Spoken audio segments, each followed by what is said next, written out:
Chapter 4 direct and inverse variation example 5। इससे पहले हम डायरेक्ट वेरिएशन पे बेस्ड सारे एग्जाम्पल कंप्लीट कर चुके हैं। अब है इनवर्स वेरिएशन पे बेस्ड। इनवर्स वेरिएशन का मतलब क्या होता है?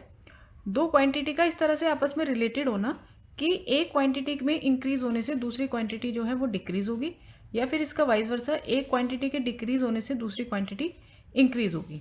ठीक है, इसका एक एग्जाम्पल हम ले सकते हैं। इनवर्स रिलेशन होता है स्पीड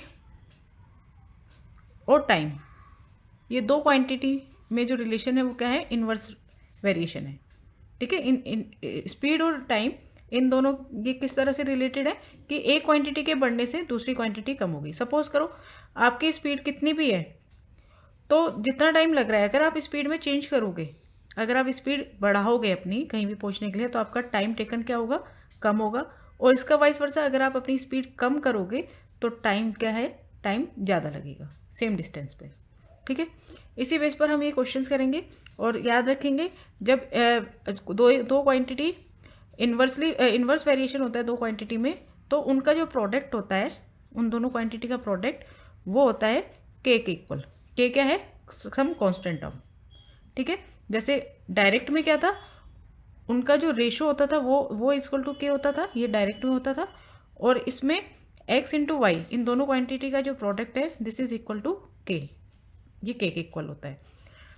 एग्जाम्पल देखते हैं। In the following table x and y worry inversely. अब x और y जो दो क्वांटिटी हैं ये इन्वर्सली वरी हो रही है, तो find the value of p and k। p और k की हमें वैल्यू निकालनी है। तो हमें मालूम है सिंस x एंड y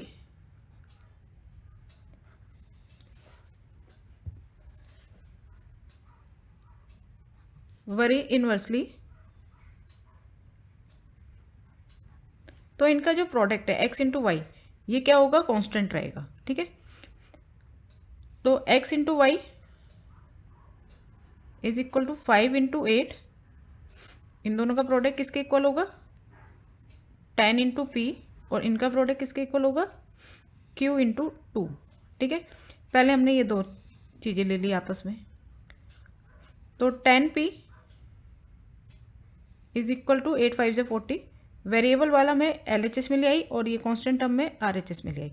जब पूरा पूरा ट्रांसपोज कर दिया तो साइन चेंज नहीं करते, LHS को पूरा RHS में शिफ्ट कर दिया, RHS को पूरा LHS में शिफ्ट कर दिया।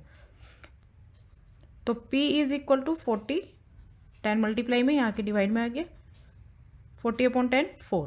P की वैल्यू हमने फाइंड कर ली 4।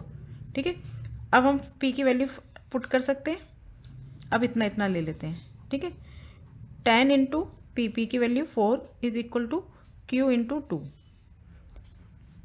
RHS को मैं LHS में ले आई, 2 इंटू क्यू 2q। LHS को मैं RHS में लेगी, 10 इंटू 4 40। तो q is equal to 40, 2 divide में आ गया तो ये बन गया 20। इस तरह से p की वैल्यू आ गई हमारे पास 4 और q की वैल्यू आ गई हमारे पास 20।